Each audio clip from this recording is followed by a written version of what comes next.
Please be seated.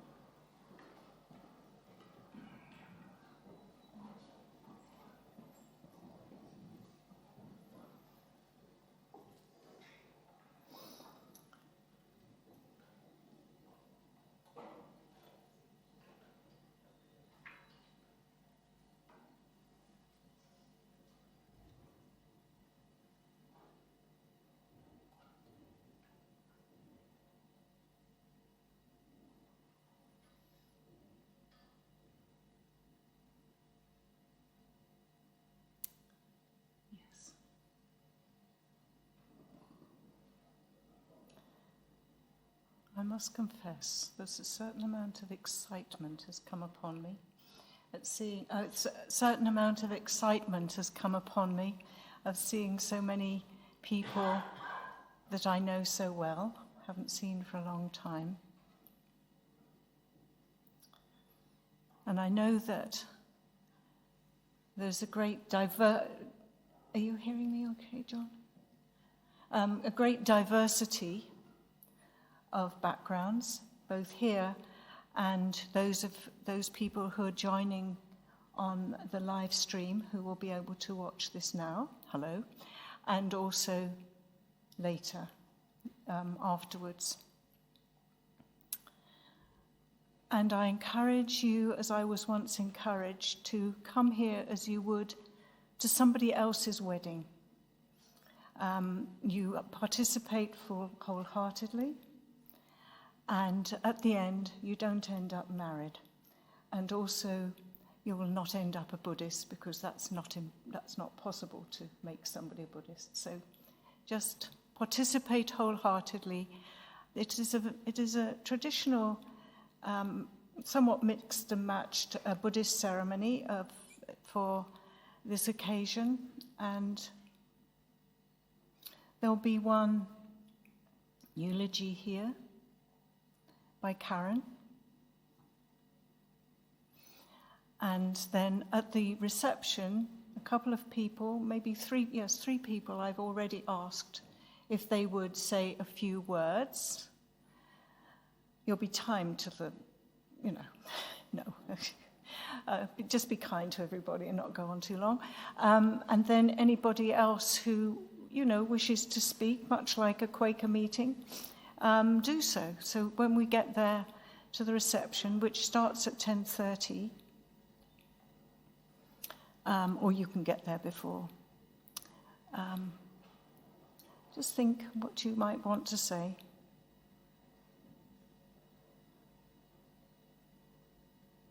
Afterwards, when you process out,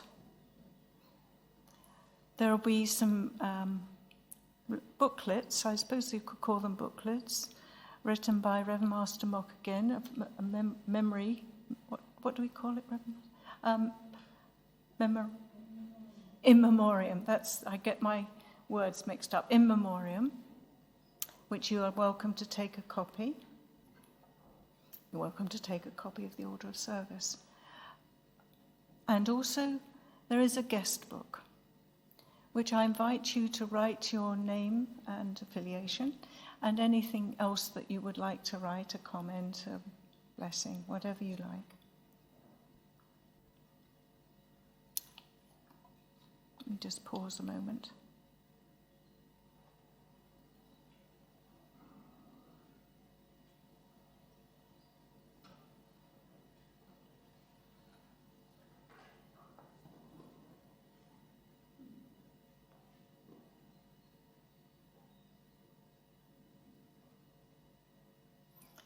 And before I even start, I want to read you something here. It's by way of a teaching in a way.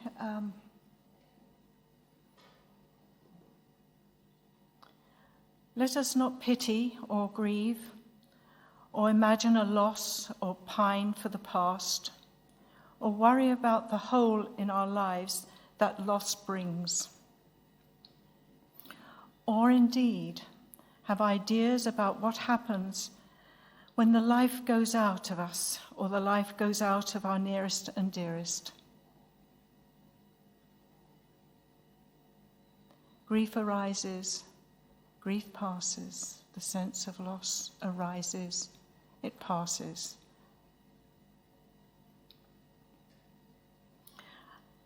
At death, as in life, fundamentally, we go on alone. And, a big and. We have the hearts, minds, and hands of those near and far. Not as a crutch, not as a crutch, not at all. More that the hearts, minds, and hands of those near and far are that which give us wings to set us free.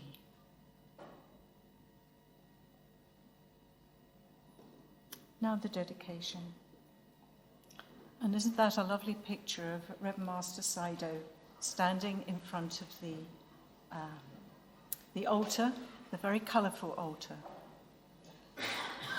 at Telford. Looking back, we see great works, the impressions of which reaches all beings and covers the greater earth. The great earth covers everything. That's a Buddhist term. Without let or hindrance.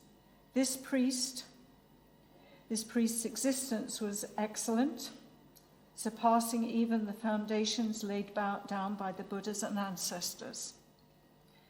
Let us respectfully reflect.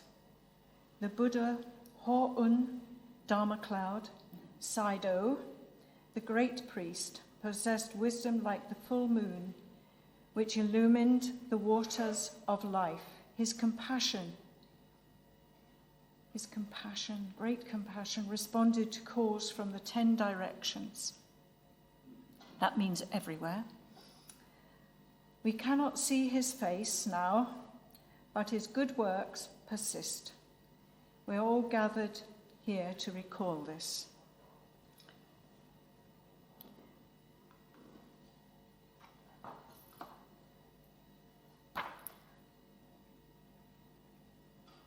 Returning to the source of truth this day, this one, the Buddha, Ho-Un, Saidō, who is newly dead, has finished his appointed time and gone on his way to Nirvana.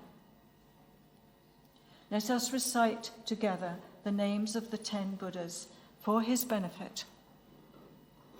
The completely pure Buddha, Vairocana Buddha Dharma itself, the complete Buddha who has been rewarded for his previous training, Shakyamuni Buddha, one of the many Buddhas who has appeared in the many worlds, Maitreya Buddha, who will appear in the future, all the Buddhas in all directions and in the 3 worlds, the great and excellent Dharma Lotus Scripture, Holy Manjusri Bodhisattva, the great and wise Samantabhadra Bodhisattva, the great and Avalokiteshvara, all the Bodhisattvas and ancestors, the scripture of great wisdom.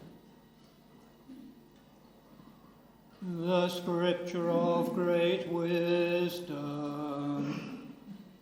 When one with deepest wisdom of the heart, that is beyond discriminative thought, the Holy Lord, great Kansei Bosatsu, knew that the skandhas 5 were, as they are, in their self-nature, void, unstained, and pure.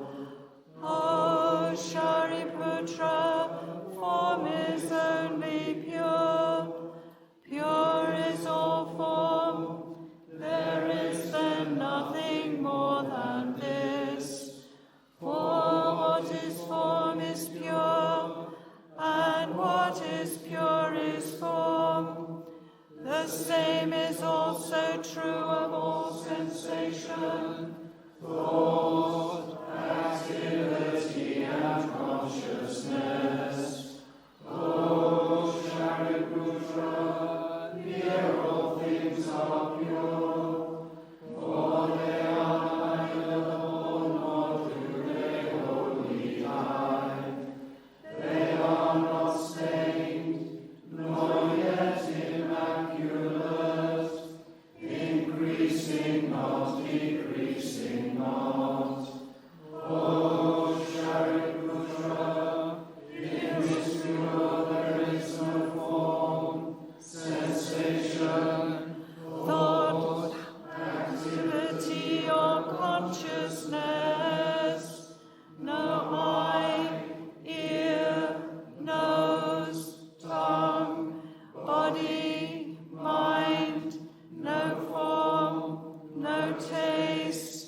vision none, no consciousness, no knowledge and no sign of ignorance, until we come to where old age and death have ceased, and so has all extinction of old age and death. For here there is no suffering, nor yet again is there accumulation, nor again annihilation, nor a painful path, no knowledge, no attainment. In the mind of the Bosatsu, who is truly one with wisdom great, the obstacles dissolve. And going on beyond this human mind, he is nirvana. All the Buddhas, true or present, past and future, they are all, because upon great wisdom they rely, the perfect and most high enlightenment. The Prajna Paramita one should know to be the greatest mantra of them all, the highest and most fearless mantra too, but they are all in great wisdom is. It is the very truth, no falsehood here. This is the mantra of great wisdom here. O Buddha, going, going, going on beyond, and always going on beyond, always becoming Buddha. Hail, hail, hail.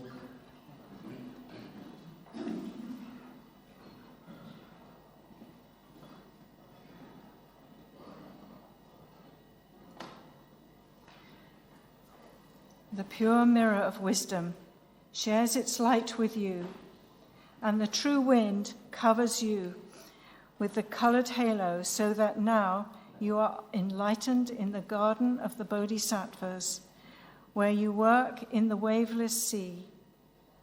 That is immaculacy itself. We know that you have received our offerings as we say farewell to you within the clouds that hide the heavens from our sight. We make deep bows to the Bodhisattvas and ancestors out of gratitude and out of our love.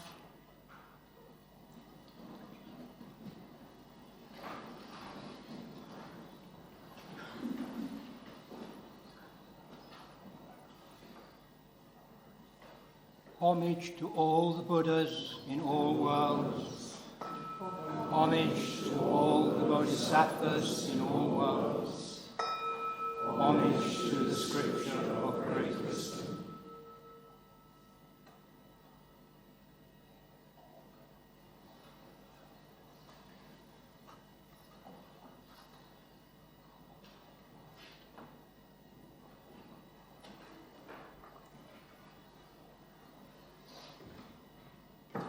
May I introduce you to Karen Richards, and she comes always accompanied by her husband, in spirit or in fact today, who have been the very long-term supporters of the temple and also were instigatory in getting the actual physical priory there.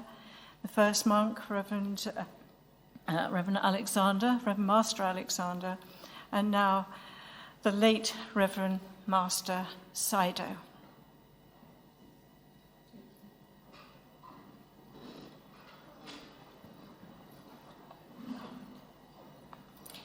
So although this is a very personal tribute to Reverend Saidō, I hope that as you listen to it, you can connect with it and you can see Reverend Saidō and his relationship with you. I knew Reverend Saidō for over 40 years, both as a teacher, fellow trustee of Telford Buddhist Priory, and as a friend. Not only to me, my husband David and our family, but to the whole Telford community. Some memories of him stand out like Polaroid photographs, with little details, still sharp. In others, there is just the sense of a person who truly knew what it meant to be human. He once explained the process of entering the monastery as a postulant. The trainee stands at the gate, head shaved, new robes on, and asks to be let in. He or she is left there for some time with their alms bowl in hand as a test of their resolve to train in monastic life. At the end of their wait, they are asked on 3 occasions why they wish to enter the monastery. David Kennaway's answer was, "I wish to live with integrity." I was impressed by that answer because it struck me that he wasn't asking for anything. He wasn't asking for shelter from the world or for enlightenment or anything for himself. Rather, he wanted to take an honest look at himself and take responsibility for his life. This pledge, his pledge, has affected us all. I first met him in the early 1980s at a weekend retreat held at the home of the late Vajra Bailey in Bearwood, Birmingham. I was not attending the retreat myself, but dropping off David, my husband. I had made a cake with dried fruit in it, which, to my horror, had all sunk to the bottom of the tin during baking. I was prepared to drop David off and duck out as quickly as I could. But when she saw the cake, Vajra insisted that I give it to the monks in person. She invited me into a room where Reverend Master Daishin and Reverend Saidō were seated, eating their supper at the table. They made an immediate impression on me, one of those Polaroid moments that you never forget. I was introduced, we exchanged a few words, I placed the cake on the table and left. At the end of the weekend, I returned to pick up David, this time waiting in the car outside. As we drove off, I asked how it had all gone. Good, apparently. And oh, the monk sent a message to you. Tell your wife she makes good cake. Now, that cake would not have won any prizes, but the message was a kindness, pointing towards the offering rather than the cake itself, and that first meeting set the course for the rest of my life. We met on many occasions in the years that followed, particularly in his role as lay ministry advisor. However, it was when in the year 2000 that he came to be prior of Telford Buddhist Priory that I got to know him well and had the good fortune to learn from him.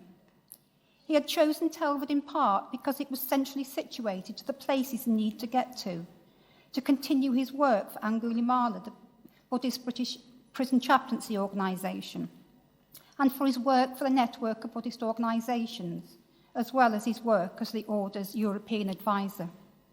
He loved the Priory building itself and saw it as a great treasure with its large garden and garage big enough to become a workshop for projects, its light and airy meditation room, and the kitchen's inbuilt deep fat fryer, which he soon became very skillful at using.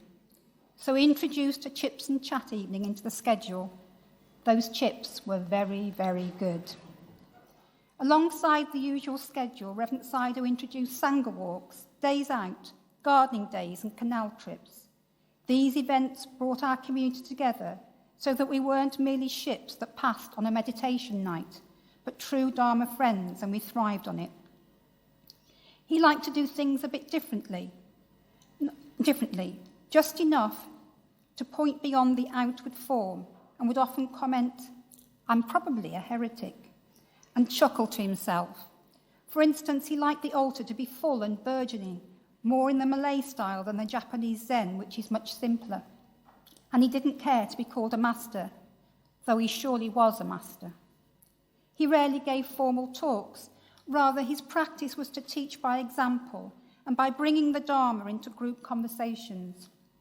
When he did give a talk, it would usually involve diagrams or unusual teaching aids, such as a Newton's cradle to teach the law of karma. Mostly Reverend Saidō's teaching came through his actions, the way he lived his life, his sense of humour and direct way of speaking, and his willingness to talk one-to-one with someone about their difficulties for as long as it took to help them. He was also a practical and creative person who would make or fix things rather than throw them away. And sometimes he didn't fix things, and he still didn't throw them away. Like the time he offered to fix my indoor water feature. He took it apart, decided it was beyond him, and then left me with a pile of bits. The garage was his happy place, where he could be creative, and in which, over a period of time, he made his beloved stupa, which now stands outside the French windows of Telford Buddhist Priory, and into which his ashes will be interred. These past months, however, his health began to fail him, and on the official day of the Buddha's parinirvana in the Buddhist calendar, he got his cancer diagnosis. And it was the festival of the Buddha's parinirvana, held at Telford Buddhist Priory, that came to be the last ceremony he ever officiated at. He was frail and wobbly on his feet, but he still did full bows and would not accept a chair to sit on for the duration of the ceremony when one was offered. I knew in my heart that this would be the last time that he would be our celebrant. I stood close by in case he should fall, and in so doing, I noticed a sizable hole in one of his socks. I thought about offering to mend it, but I knew it wasn't necessary. Not because he wouldn't wear it again, that I surely knew. Rather, just like that cake all those years ago, it was his offering that mattered. When it got too much, Reverend Kanshin, to whom we are eternally grateful, came to help him, and we did what we could. For those of us fortunate enough to be around him during those final weeks, we witnessed a person still giving everything he could. He took care of as much business as his body would allow. He meditated through the pain and called those around him bodhisattvas. One cold Saturday morning, Reverend Kanchan and I set out to rearrange the garage a bit so that we could move some furniture out of the common room and to make space for Reverend Saidō's bed. I was shocked that Reverend Saidō came to help us because he seemed so ill and frail. I urged him not to come out into the cold, but he insisted. I can still point. And point he did. There were remnants of his personal projects everywhere, and we were instructed to relocate them and not damage anything. At one point, I picked up a little bundle of what I thought was misplaced recycling, 2 margarine cartons and a yogurt pot, and I asked if I should put them out in the recycling bag. He looked at me and said, "No, those can be used again." We stood in silence for a moment, looking at each other. He had been busy for days, signing off on legal papers and letting go of his worldly responsibilities. But there, in that cold garage, it seemed to me that letting go of these simple, cherished objects, which perhaps no one else would value, but he would value in the same way, was the greater challenge. He almost crumbled at that point, and so did I. Then, accepting what needed to be done, he said softly, "Yes, okay, and let me take them away." Reverend Saidō, thank you for your life of training and dedicated work to us all. We are so very grateful for it. You did indeed fulfill your first intention, to live your life with integrity.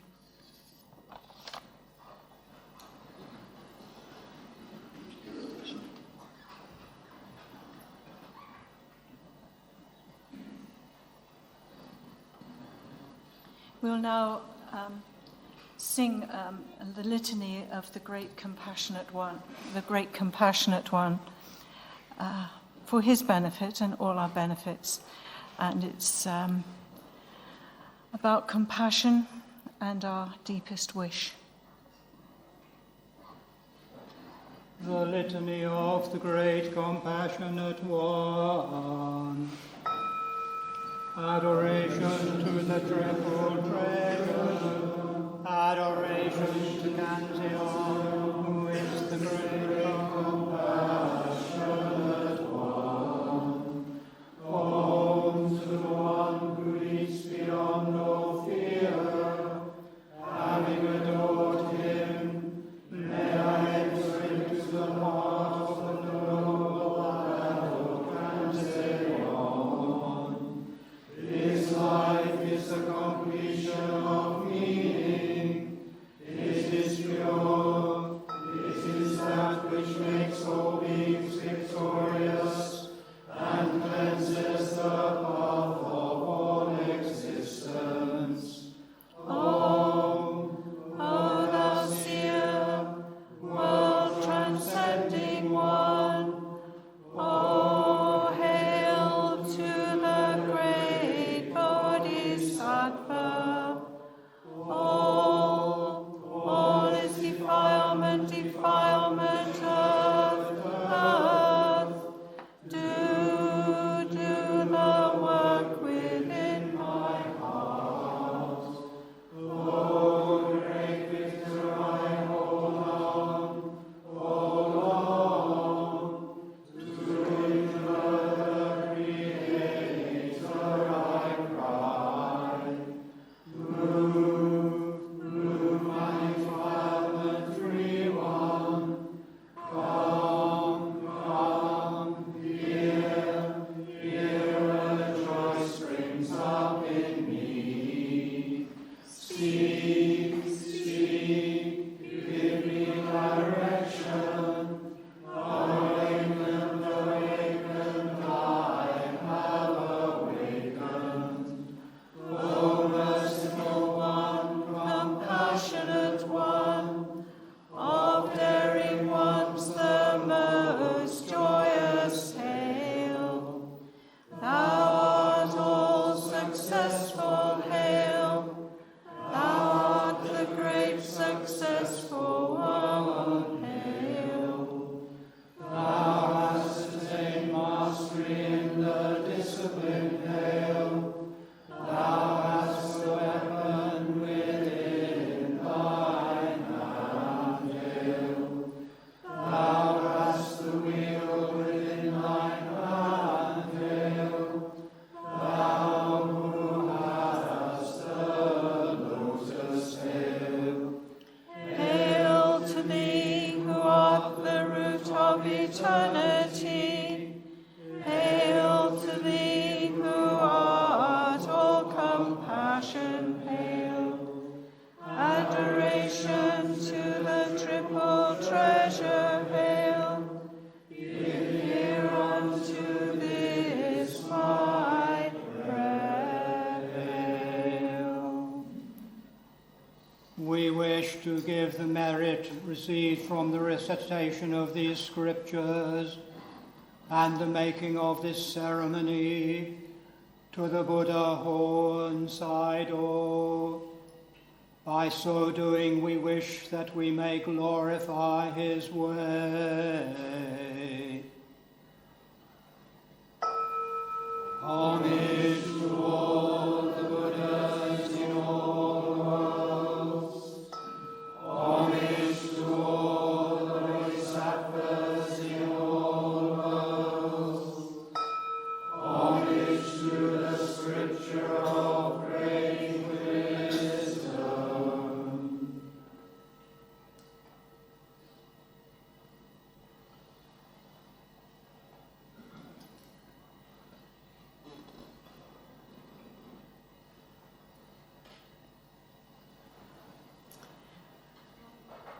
Many years ago, apparently, I didn't remember this, Reverend Master Mock again sat there, and I were walking with Reverend Saidō somewhere, and we both sang an offertory, really. Mercifully, we remembered the words. And after we'd finished, he said, well, I like that. So this is my personal offering to him. I'm going to sing the offertory at the end of a ceremony called the Lotus Ceremony. It's actually a ceremony intended for people coming from a mixed and diverse traditions and no traditions, so it seemed quite appropriate today.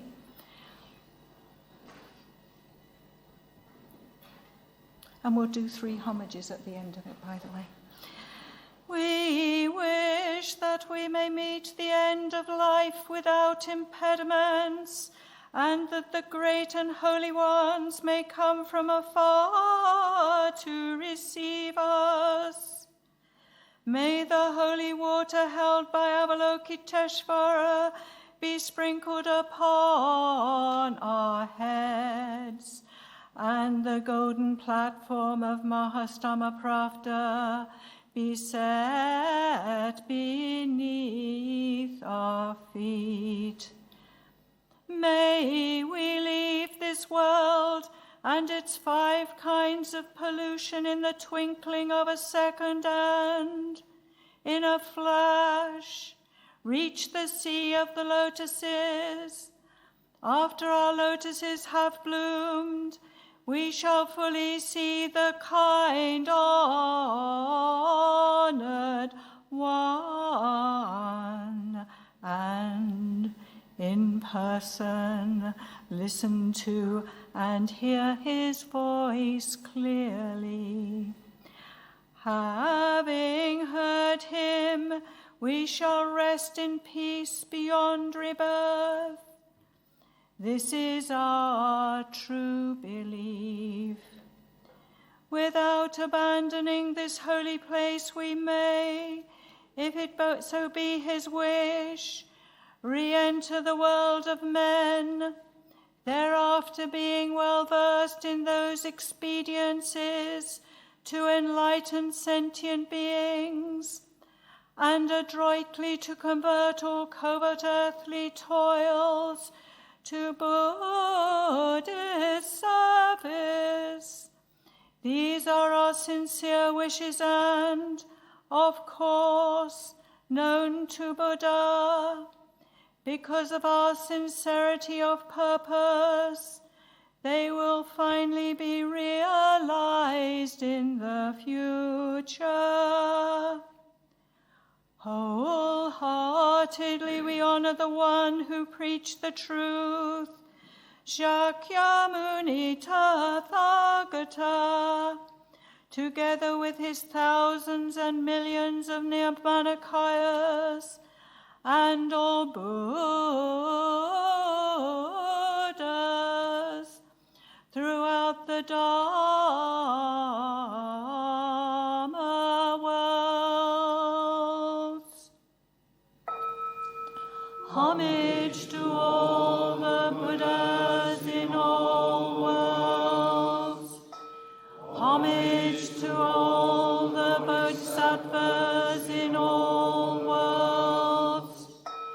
Homage to the scripture of great wisdom.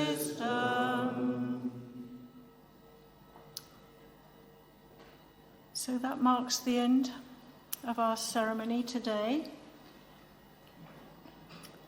Chris here will process us you out, and if the monks, monastics could stay back and process out last, and Sister Ruth too, please come, and Casper, please too, and then we will go through those doors there to the music that we came in on, and see you at Park House Hotel. And 2 imposing pillars will show you the way in to the building. And you can lock up your valuables by the reception. Okay, Chris? So,